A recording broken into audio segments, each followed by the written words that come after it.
on the roster. These guys are aggressive. Here's Webb.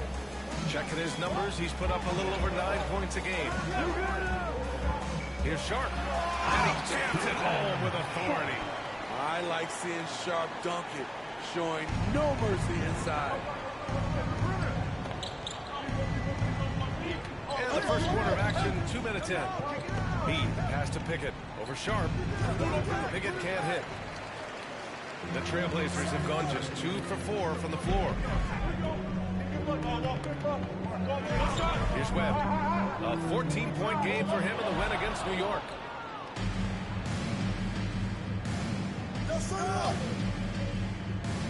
Pass to Pickett. Laid it in with a nice touch off the window. I mean, beautiful execution of the game plan. Offensively, so far, they are hitting 80% from the field. Here's Webb. And there's the call. It's going to be an illegal screen. And a quick look here at some of the numbers for him. He's been really dialed in from deep during these last 5 games. Looking assertive and in control every time he rises up to shoot from beyond the three-point line. And it's been fun to watch. Here's B. I just love that alley-oop slam, B.A. Defense disorganized, defense pays. So it's Portland now. 7-point differential. And this is their first time matched up with the Pistons this year. It's really hard to know what to expect when teams play only twice a year. It makes it a bit of a mystery. The balance between East and West after years of being dominated by the West is starting to even out some. 4 on the clock. Here's Webb. Easy look when the defender isn't fighting over the screen. Reason why it takes extra energy to do it. You have to trust your defensive rotations, but it's worth it. Here's B. We saw him with 11 points in his last game. Washington outside. Has to be. Count it. He's got his second bucket on the night. Beautiful call that time up the floor. The hard screen frees him up for the bunny. Here's Webb, defended by Jones. Webb passes to Sharp. Takes it inside. And down it goes. Jam that one home. He's explosive when he makes a move to the cup. Sharp's first step is so quick. Looking at the 2K leaderboard, here are the teams that have been consistently dominant on the offensive end of the floor over the timeout call, the Pistons. And the Eastern Conference has been great to watch so far. Here's how things are shaking up midway through the season.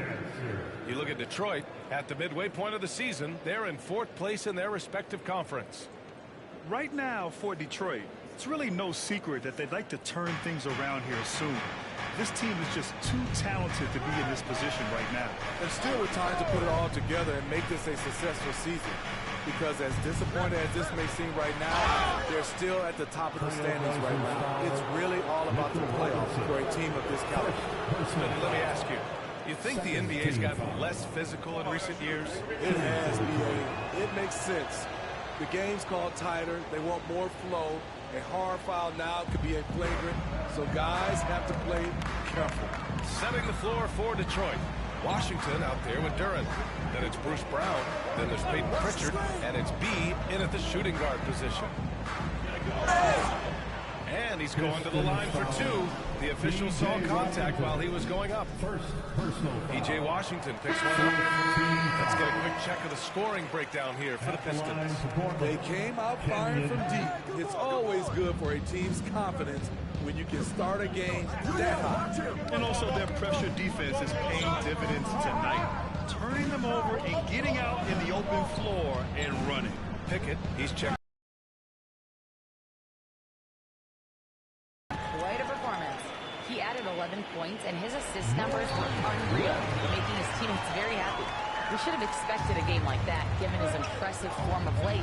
We'll see if he keeps going tonight. Brian? Well, it'll be interesting to see how much of that performance carries over into this one. His goal is to provide whatever the team needs from him on that particular evening.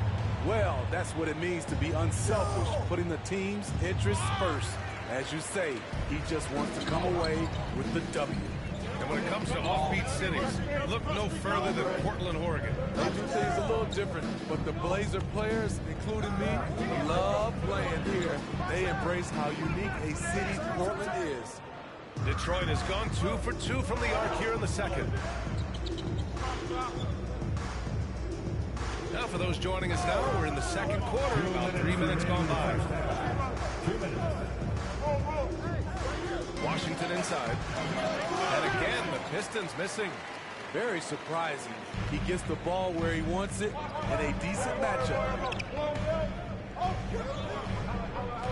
Here's Robertson. Yet to see a basket. Martin outside. Back to Sharp for 3. Detroit with a rebound. Yeah, and the defense has really got to tighten up on him. I mean, he's just too dangerous from the three-point line. For the Trailblazers, Aiden, he's checked in for Martin. And it's Vassell in for Sharp. Reed's checked in for Detroit. Jones comes in for Brown. Vassell passes to Webb. Vassell outside. To the middle. Here's Robertson. And Reed pulls it down. Detroit has got all 4 threes to drop from downtown in this game. Washington passes to B. Washington a screen. Inside to win the drop. And he lays it up and in. The size advantage gives him a clear path to the shot. Portland trailing here. There's 48 seconds left in the second. Here's Vassell. Here's Ayton. Oh, and a dunk by Ayton. My Lord, the agility on that size. Ayton's on another level. And that replay courtesy of the AT&T 5G Slam Cam. The Pistons have got 5 of 7 shots to fall in the second. Here's B. He's guarded by Vassell. Right side Jones. Has to be. Clock at 6. Picked by Reed. And there's the and he comes in for the dunk. One of the cases where height fails to tell you the whole story. Portland has gone just 1 of 6 from the perimeter here in the second. Vassell with it. Right now he's contributing about 15.5 points a game. Launches a 3. Ayton controls the rebound and the putback. I mean, come on, a 7-footer with a 7'5" wingspan. Ayton beats everyone to the ball and converts easily. And so a close game.